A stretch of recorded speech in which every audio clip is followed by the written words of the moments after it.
It's been quite cathartic, really. I've been challenged by it, the whole concept of watching family property get destroyed and then driving past it every day for the last 8 weeks.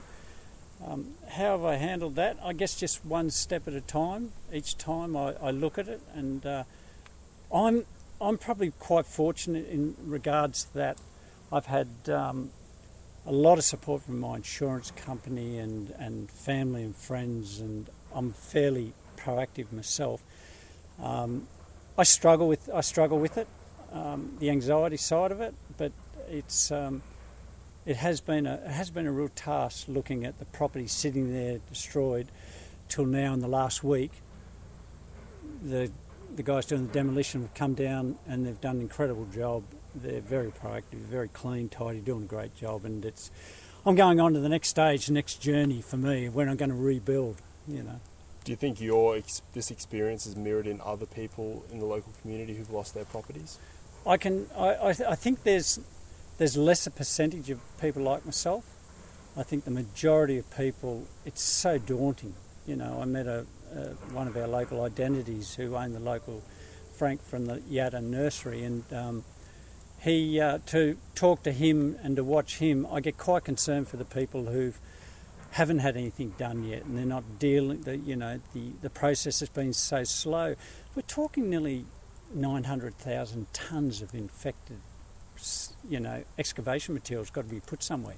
That just doesn't happen overnight. As much as you'd love it to happen, there has to be accountability. There has to be a scope of works that handles all this properly, and for me, we're rebuilding. We're going ahead and rebuilding, but I can understand how people get to this stage and go, I just want to sell up and move, and I totally get that. The support we've had from charities, from our insurance company, from all the local community, Ullawarra Recovery Centre, has been absolutely incredible, amazing support. And but I'm quite concerned about the people that fall through the cracks in it, who haven't got a good insurance company like I have, who can't get themselves a recovery centre. It's quite intimidating to go in there, to spend 2 or 3 hours and talk to 2 people and still, walk out thinking you haven't achieved much. You've got to keep going back. You've got to put your hand up for assistance.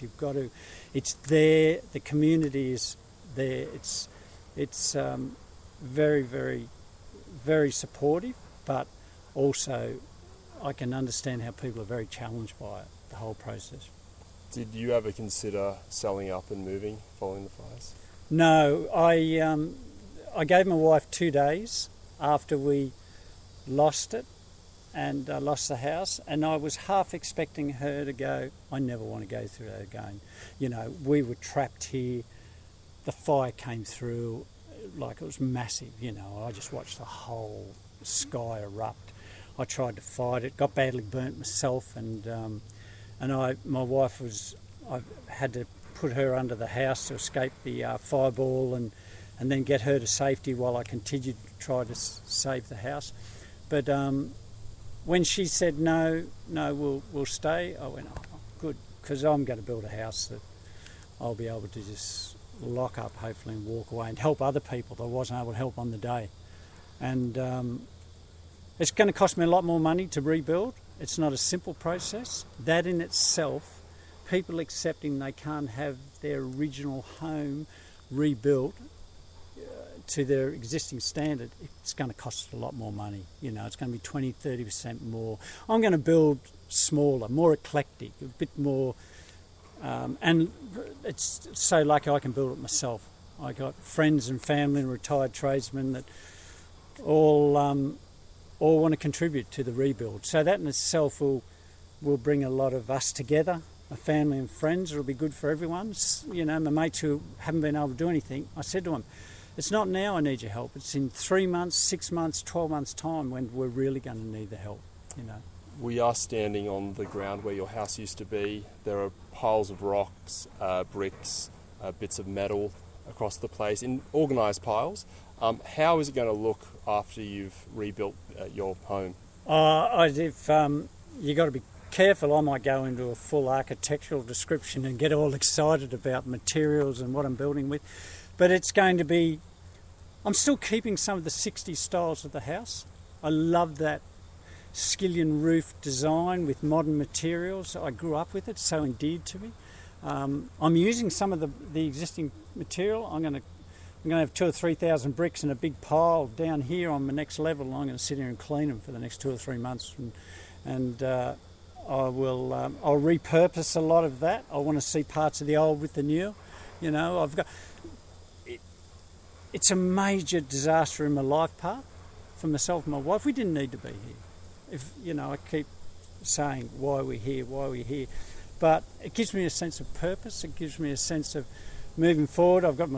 We got our first grandchild arriving in April, which is exciting, and he's going to see a house that he won't know any different, but my boys grew up here and they know how passionate I am about this area and the bush and Conjola and everything. It's really, really important to me.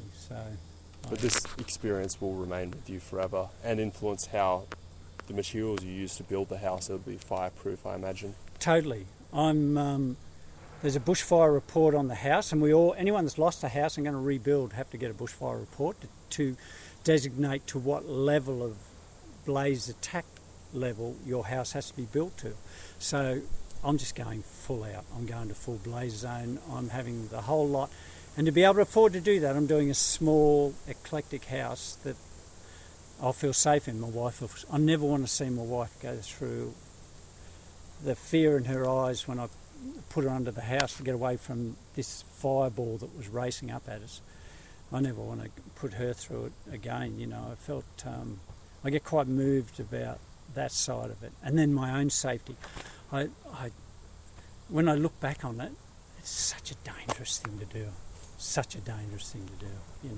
But I wasn't angry. I was more just moved to try and save my house. It's an instinctual thing, isn't it? Yeah, to try and save your property, save your home. Yeah. My home, and that's it. I say to people, this is still my home. I'm just going to build another house around it. Material things, we get so attached to material things, and I've gone through and tried to find things in there, cups or plates that I had every day, the smell of your own towels, the smell of the own house. My eldest boy always walks in and opens the door and goes, "Oh, Conjola." Just the smell. You can't imagine that a smell can be so important to you, but all those things are. And I think that's what keeps me strong and drives me forward.